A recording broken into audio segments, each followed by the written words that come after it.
The nylon went first. Not torn, unzipped, like something invisible had reached down and undone every seam at once. Rain came in sideways, cold enough to burn. I remember tasting copper, biting my own tongue when the pole snapped across my shins. And then, through the wall of water, a light. Steady. Moving toward me instead of away.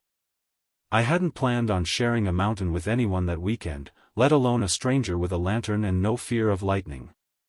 Ren Callahan had set up 2 sites down from mine outside Sperryville, and I'd exchanged exactly 9 words with her over 2 days, mostly about whether the creek crossing was safe. Now she was hauling me by the sleeve of my jacket toward her own tent, shouting something I couldn't hear over the thunder, and I was letting her, because the alternative was standing alone in a flood with a dead phone and a busted spine of aluminum poles that used to be my shelter. Inside, it was absurdly warm. She'd rigged a battery lantern to glow amber instead of white, and the sound of rain on taut nylon turned almost gentle once you weren't underneath a hole in it. She handed me a towel that smelled like cedar and said, without looking up from the zipper, "Stay in mine." Not a question.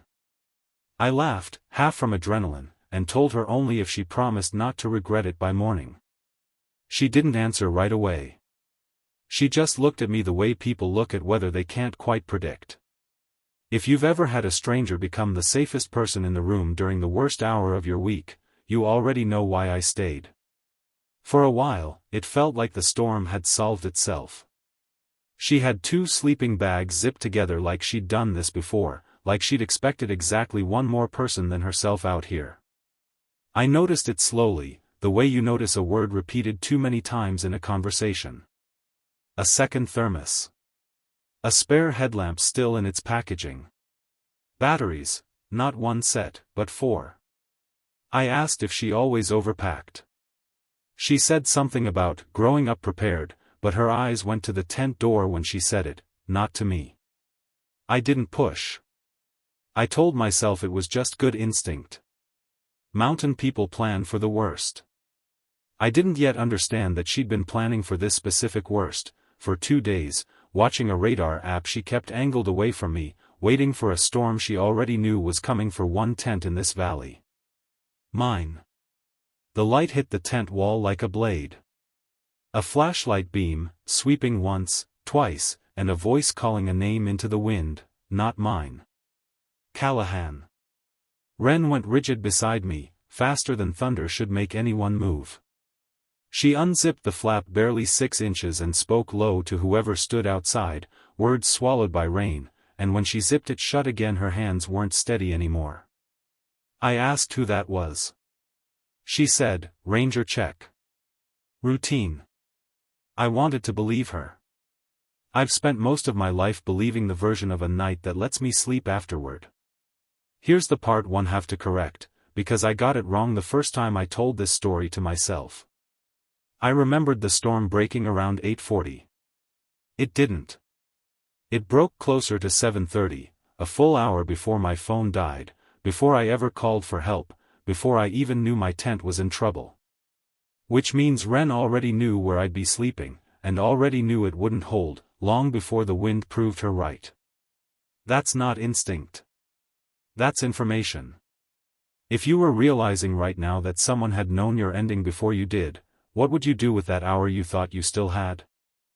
She told me the rest herself, eventually, voice flat like she'd rehearsed the confession more than once. The ranger at the door wasn't routine. Her name was Marissa Doyle, she ran the station 3 ridges over, and she used to be engaged to me, back before either of us owned tents this good. Ren had requested this exact site on purpose. Not to find me. To keep me out of Marissa's patrol route for one night, because Marissa had asked around about me all season, and Ren didn't trust what would happen if our paths crossed on a mountain in a storm with nowhere to walk away to. She hadn't saved me from the weather. She'd repositioned me, like a piece on a board she'd been playing longer than I knew the game existed. I could have called that betrayal. Some nights, in memory, I still do. But by morning the rain had thinned to a whisper against the nylon, and the light coming through the seams was the pale gray of a mountain October, and Ren was still awake beside me, waiting to find out if I'd pack up angry or stay for coffee.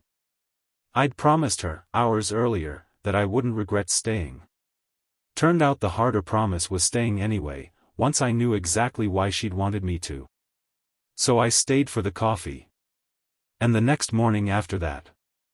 I'm still not sure if what she did was protection or manipulation dressed as care. Maybe out here, in weather like that, they're the same thing wearing two different names.